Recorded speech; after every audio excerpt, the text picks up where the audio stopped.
Quick question. What continent is Egypt on? If you hesitated, even for half a second, that hesitation is the whole story. Egypt is in Africa. It always was. So why does it feel strange to say it out loud? That feeling did not happen by accident.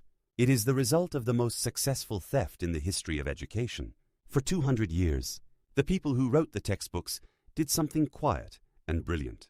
They took the greatest civilization of the ancient world, a civilization of pyramids, of mathematics, of medicine, of writing the world still studies today, and they lifted it off the continent of Africa and filed it somewhere else.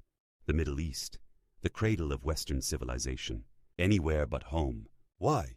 Because in the 1800s, Europe was building an empire on a single idea, that Africa had no history, no great kingdoms, no science, nothing worth respecting. And then they sailed up the Nile and found the most advanced civilization the ancient world had ever produced, sitting right there in Africa. The pyramids were a problem. They destroyed the entire lie. So they solved the problem.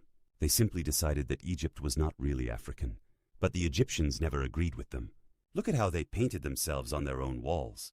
Brown skin, African features.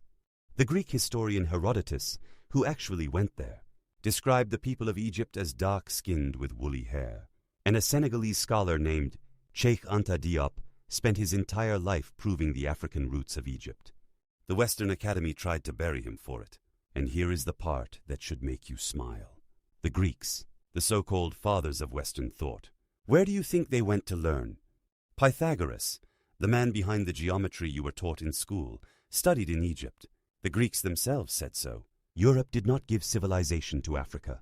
Africa gave civilization to Europe, and then spent 200 years editing us out of the credits. So the next time you see Hollywood fill ancient Egypt with white faces, or open a book that quietly calls Egypt the Middle East, remember the question I asked you at the start.